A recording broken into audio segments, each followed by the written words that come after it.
Aujourd'hui à Info 7, en ce 11 avril 2025. Retour sur la 7e édition du colloque Entreprendre en région. On découvre l'entreprise Authenticatour. Forestville fait bonne figure à la finale régionale de secondaire en spectacle.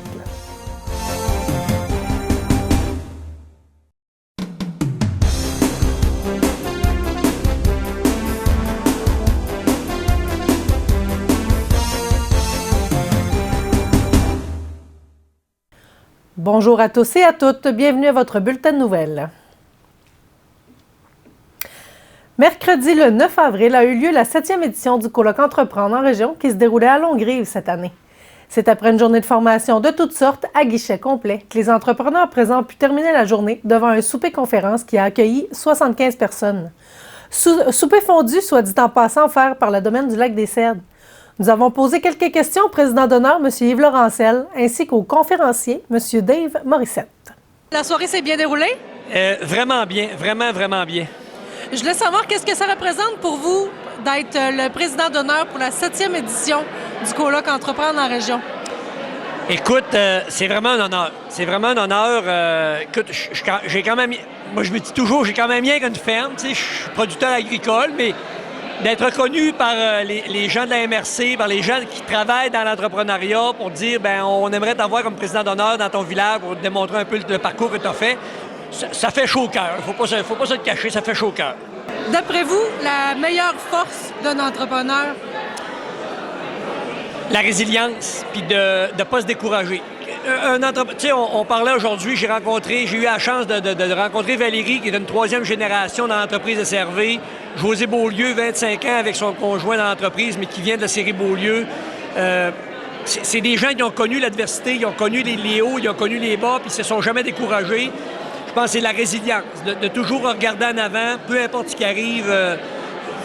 C'est un peu ce que je dis aussi, ça fait partie de mon parcours aussi, les hauts, les bas. C'est pas toujours des bonnes journées, mais Claude nous disait ce midi dans un panel, il disait la pire journée d'être entrepreneur, la pire journée dans la vie d'un entrepreneur, c'est quand même la meilleure journée d'un employé à boîte à lunch. Fait que tu sais, moi je pense que c'est ça. Je voulais savoir, qu'est-ce qui t'apporte à faire des conférences devant des entrepreneurs? Avoir du plaisir. Moi, ça m'apporte beaucoup parce que juste d'échanger avant, après, les gens que je rencontre spécialement ici sur la Côte-Nord, ça me fait du bien de rencontrer des gens qui connaissaient mon père, qui ont le même parcours que moi aussi. Puis, tu sais, le but des conférences, souvent, c'est juste des petits rappels. Tu sais, puis c'est de donner des outils aux gens, des choses que j'applique dans ma vie, que les meilleurs appliquent aussi, meilleure formation, meilleur coach, meilleur joueur. Puis je le dis souvent, si les gens appliquent 10 que ce que les athlètes professionnels ou les meilleures formations appliquent dans leur vie, on va avoir des résultats. Mais le but, c'est juste d'échanger. Puis que je pense moi, je quitte une salle, puis les gens sont motivés, puis ont le goût de changer des choses, améliorer des choses dans leur vie. Pour moi, ma job est faite. Je veux que les gens quittent avec un sourire. Une force qu'un entrepreneur devrait avoir? De foncer, d'être proactif, d'avoir confiance, de ne pas avoir peur de se planter. Puis de foncer, c'est l'engagement qui fait la différence. L'engagement, c'est d'y croire, c'est de dire « OK, parfait, j'ai fait mes devoirs, c'est ce que je veux faire, comment je dois me rendre là », puis de ne pas avoir peur de l'échec. Tu sais, c'est juste ça. Puis ça, à la fin, tu as tout donné, puis ça marche pas, tu vas avoir appris de ça, pas avoir peur d'adversité. Nous avons aussi voulu tenter le pouls de quelques entrepreneurs pour avoir leur appréciation de la journée. Bonjour Cassandra. Bonjour Julie. T'es ici pour quelle entreprise? Pour le centre du camion Côte-Nord. T'as passé la journée ici, t'as participé à toutes les activités? Oui, depuis ce matin, on a fait 2 formations puis la conférence ce soir. Comment t'as trouvé ta journée? C'était vraiment enrichissant, on a appris beaucoup de choses. Avec la conférence, c'était vraiment un bon plus-value. Super. Allô Mireille? Bonsoir. T'as passé la journée au colloque Entreprendre en région aujourd'hui? Oui. T'as participé à toutes les activités? Oui, j'ai participé à toutes les activités. Comment t'as trouvé ça? C'était très enrichissant, oui. C'est des formations très pertinentes pour nous aider dans notre entreprise. Est-ce que c'était ta première fois? Non, c'était notre 2e fois. Moi et mon conjoint, on est copropriétaire de Pause Bonbon. Puis c'était notre 2e année qu'on participait au colloque. Puis est-ce que tu penses participer encore l'année prochaine? Oui, oui.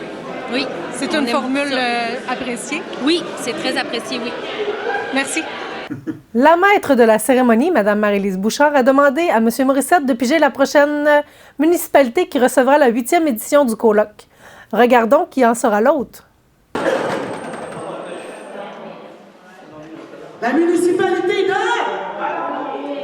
Colombier! L'organisation se dit très satisfaite de la participation et classe cette 7e édition dans la filiale des succès. Nous sommes allés à la rencontre de Catherine Hervieux et de M. Luc Lefebvre d'Authenticato pour en savoir un peu plus sur les services qu'il offre. Regardons. Bonjour Catherine et Luc. Bonjour. Bonjour. Vous êtes propriétaire d'Authenticato, Oui. basé ici aux Escoumins. Oui, exactement. Pouvez-vous me parler un peu de qu'est-ce que vous faites? Oui, en fait, nous, on voyage quand même pas mal, puis on a vu souvent à l'extérieur qu'il y avait des trucs qui étaient offerts qu'ici, ça ne l'était pas. Donc, souvent, comme les tours de quad l'été, les gens, depuis surtout quelques années, les gens restent beaucoup au Québec. Et puis, en fait, ici, sur la 138, ils sont vraiment condamnés à voir seulement ce qui passe par la 138. Donc, tu sais, seulement la route principale. Mais il y a tellement plus à voir en forêt et tout ça. Fait que nous autres, on a décidé, avec les quads, le forfait quad, en fait, d'aller montrer tout l'arrière-pays. Vraiment. Tu sais, on a la bleuetière, on a vraiment un petit barrage de castor à un moment donné. Là, il faut voir au printemps s'il va être encore là. Mais, tu sais, le paysage était appelé à changer. Puis en plus, on peut faire la rencontre de certains animaux. C'est vraiment cool. Puis le tout, ben il est vraiment... tu sais, on parle, tu sais, je veux dire, c'est très, très... Il y a beaucoup d'interprétations, beaucoup de... C'est interactif. C'est interactif. Les gens, on a un petit rafraîchissement inclus dans les tours de 2h30. Mais là, à venir, on a eu une certaine demande là, de peut-être organiser des tours sur quelques jours en quad. Oui, c'est ça, des forfaits sur 3-4 jours avec hébergement en chalet. Puis la prise en charge est complète. Le touriste y arrive, puis tout est compris. La bouffe, Prise le en charge à logis. partir de l'appartement, de l'aéroport, si j'ai bien compris. Pas pour les quads, mais pour les motoneiges, oui, c'est offert. Mais souvent, les gens qui vont venir, ils se louent une auto, puis ils vont aller visiter Québec, toutes sortes de points, puis ils viennent passer quelques jours avec nous. Mais si les gens, les Européens ou qui que ce soit, ont une semaine de vacances, pas de problème, on peut aller les chercher, c'est compris. Parce que vous faites des tours guidés en motoneige. Oui, exactement. On est associé avec la Pourvoirie Pelcha pour l'hébergement. Puis on fait tous nos circuits à partir de là, c'est tout compris, la bouffe et tout, là. Ça, c'est tout nouveau, est-ce que j'ai pu comprendre aussi? Oui, en fait, on est encore dans notre première année d'exploitation. On a commencé à la fin de l'été, malheureusement, avec les quads. On est situé juste ici aux Escoumins, là, sur la rue des Pilotes, sur le site de Croisière Escoumins. Donc, les quads sont vraiment très visibles. Puis cette année, en plus, ce qu'on n'avait pas l'année passée, mais là, cette année, en 2025, on a fait l'acquisition de 2 côte à côte. Donc, on en a 4 places, donc 3 disponibles, là, parce qu'il y a un guide. Puis on a aussi un autre de juste une personne à côté. Donc, quelqu'un qui veut juste profiter du paysage, profiter sans conduire, sans voir les aléas de la route. Des fois, il y en a qui sont plus stressés aussi de vivre ça. Bien, c'est quand même possible. Il y a aussi les gens... Par exemple, papa s'est cassé un bras en vacances. Bien, tu sais, il y a quand même possibilité de faire des activités. Puis même les personnes à mobilité réduite, ou tu sais, on voudrait aller aussi profiter, faire profiter, en fait, de ces gens-là là, qui puissent voir la même chose que tout le monde. Là. C'est facile pour quelqu'un en vacances là, d'intégrer un 2h30 de quad dans sa journée, dans son circuit, les croisières aux baleines, le tour de quad. Ça lui fait passer du bon temps ici, puis il voit notre coin de pays. En plus, je dois dire que ça se fait beau temps, mauvais temps. Souvent, quand il pleut, on ne sait pas trop quoi faire ou il fait froid. Nous, on prévoit les vêtements en conséquence. Fait que vous arrivez, dépendamment de la météo, risque de pluie, on amène les imperméables, puis on est un petit peu de boîte, là, c'est encore plus fun. Ben oui, c'est sûr. Puis pourquoi les Escoumins? Ben moi, je suis native d'ici. Je suis native de Bergeronne. Ça fait quand même 20 ans cette année qu'on a construit la maison ici. Donc, tu sais, je viens d'ici, puis ben c'est comme vous pouvez voir, là, c'est vraiment paradisiaque. Puis je trouve qu'il y a beaucoup à offrir pas loin. Contrairement à certains endroits où il faut faire 25 minutes là, pour trouver de la forêt, bien ici, on traverse la 138 puis on est déjà dedans. Là. Été comme hiver. Et l'hiver, on part de la maison. On s'habille à l'intérieur, on part. C'est cool.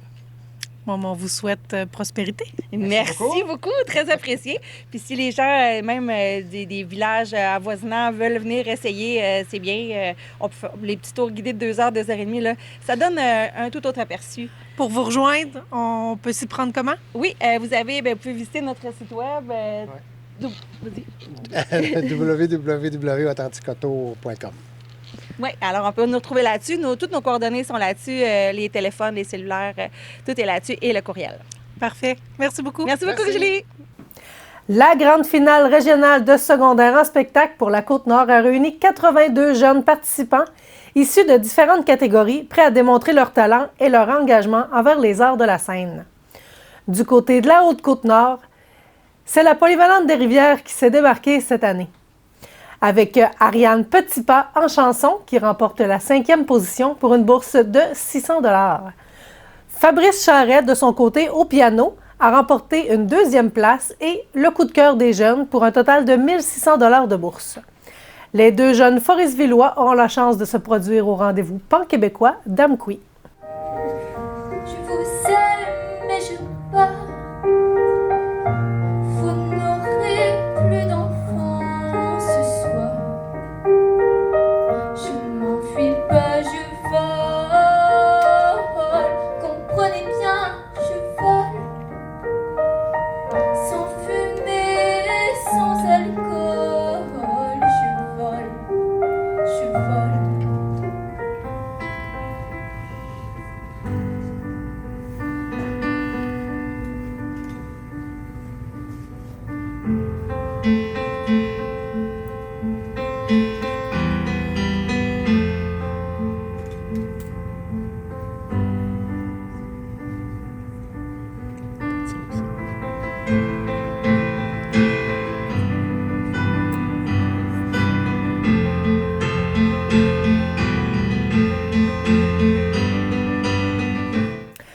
Le député de René Lévesque, M. Yves Montigny, au nom du ministre délégué de l'Économie, ministre responsable de la lutte contre le racisme et ministre responsable de la région de Laval, M. Christopher Keith, annonce une contribution financière de 69 139 $ dans le cadre du programme Nova Science pour appuyer un projet d'une institution muséale de la circonscription de René Lévesque.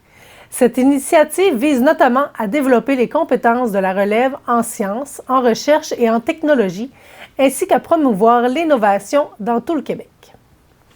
Ce soutien permettra au groupe de recherche et d'éducation sur les mammifères marins, le GREM, de réaliser son projet inspiré des carrières scientifiques avec les baleines.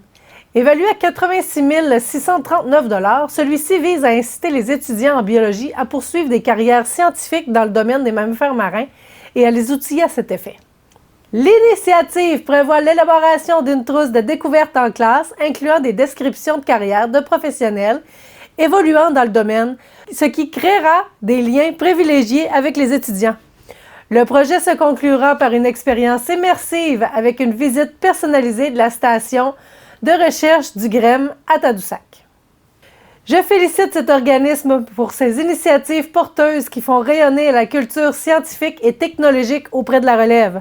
En plus de créer des liens importants avec le milieu éducatif, il contribue de façon essentielle à l'essor économique de notre région, mentionne Yves Montigny, député de René Lévesque. De son côté, Patrice Corbeil, vice-président du GREM et directeur des programmes éducatifs, mentionne que notre société aura de plus en plus besoin de science pour imaginer et créer le monde meilleur pour les baleines et pour nous. Le programme Nova Science nous aidera à soutenir la relève scientifique vers l'atteinte de cet objectif. Au Centre des arts de Bécomo, dimanche le 13 avril, Elle Bottinière, pour la première fois au Québec, le chorégraphe franco-tunisien Selim Ben Safia présentera son spectacle Elle Bottinière dans 9 villes de la province, dont Bécomo. Inspiré d'un cabaret mythique du centre-ville de Tunis, cette création en tournée mondiale nous plonge au cœur des nuits tunisiennes où tous les interdits sont possibles. À travers une danse puissante et expressive, la compagnie Al-Badil rend hommage à la liberté, tout en interrogeant les paradoxes de la société arabo-musulmane. Une discussion animée prendra place au foyer avant la représentation. Et pour ce spectacle seulement, promotion 2 pour 1. Le Pavillon des Arts de Forestville vous invite à la pièce de théâtre Lionel et Marie. Venez en famille faire la connaissance de La Bolduc et de Lionel Daunet. Les deux artistes cherchent comment écrire une chanson comique et revisitent leurs classiques comme La Tourtière et J'ai un bouton sur le bout de la langue dans les arrangements originaux et étonnants, mêlant chant classique et musique traditionnelle québécoise. Un spectacle aussi rigolo que rythmé, tout en finesse et en turlute.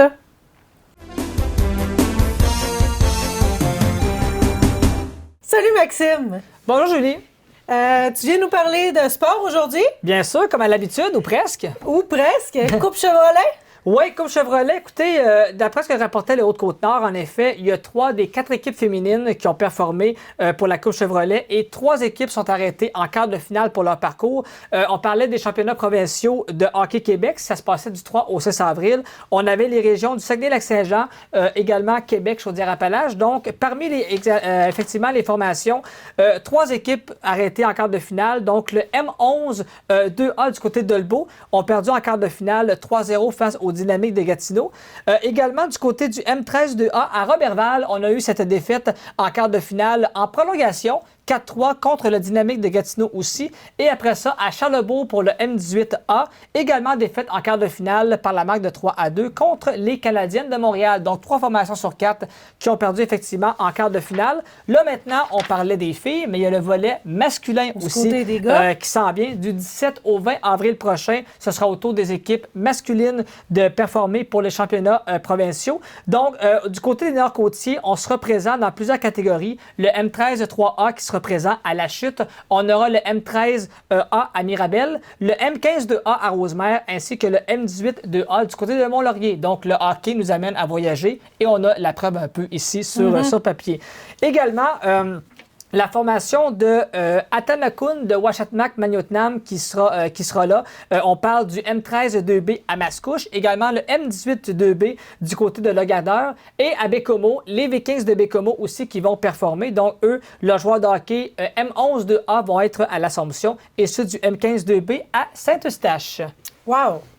Si on va du côté du Dracor, Maxime, le Dracor continue leur parcours en série? Oui, le Dracor, ça a bien été parce qu'au tout début des séries éliminatoires, Stéphane Leroux, qui est un expert de la LHJMQ, avait prévu une défaite du Dracor face aux Eagles du Cap-Breton au premier tour. Il avait prédit le tout en 7 matchs, mais revirement, Bécomo, finalement, a remporté la série face à Cap-Breton en 6 rencontres. Donc là, on poursuit le deuxième tour. On va affronter le Wildcats de Moncton. Au niveau du classement, Moncton a fini quand même premier, même sans me tromper, général. Donc là, ce sera une série intense à surveiller. Logistiquement parlant, sur papier, ce serait Moncton qui serait favori, mais ça joue sur la glace. Donc, Bécomo a battu Cap-Breton et je pense effectivement qu'ils ont les effectifs pour aller battre effectivement un Moncton. La différence, par contre, dans cette ronde-ci, c'est que là, Moncton a l'avantage de la glace. Donc là, les 2 premiers matchs vont commencer à Moncton ce soir ainsi que dimanche. Et après ça, on revient à Bécomo pour 3 matchs. Si jamais on a besoin de 3 matchs, mais du moins, les matchs 3 et 4 vont se faire à Bécomo dès mardi prochain. Après ça, ben là, ça va dépendre. Est-ce qu'on a besoin d'avoir un 6 ou un 7? Ça sera à déterminer. Ou encore un 5. Donc, ça sera à suivre. Mais Bécomo, en effet, qui poursuit. On a hâte de voir contre les Wildcats. Puis même, l'autre série, autre Bécomo et Moncton dans l'Est, on a les Saguenay de Chicoutimi contre le Scénic de Rimouski. Ce qui fait que là, tous les clubs un peu qui entourent, pour pas dire qui entourent le fleuve, présentement, s'affrontent pratiquement entre eux. Donc, ça fait des bonnes séries. Et le Dracor, là, qui est en feu par les temps qui courent. Donc, les billets, ça vend très, très vite. Il y a beaucoup de bruit dans le stade sportif Alcoa. Les trompettes se font aller. Donc, on dit souvent que la foule a un impact souvent sur l'équipe. Puis dans le premier tour, je pense qu'effectivement qu'on l'a vécu. Alors là, contre les Wildcats, est-ce que le 7e joueur va réussir à embarquer pour motiver son équipe? Ça sera surveillé. Tu surveilles ça pour nous, Max? Je surveille tout pour vous avec grand plaisir, même les punitions. Merci. Merci bien. N'oubliez pas notre bingo TVR7 ce dimanche le 13 avril. Bingo qui vous offre 2 850 $ en prix. Les carnets 6 faces sont au coût de 13 $ et les bonanza 3 $ en vente à tous les endroits habituels. L'équipe TVR7 vous remercie de nous suivre. On se retrouve bientôt pour un autre bulletin de nouvelles sur nos ondes.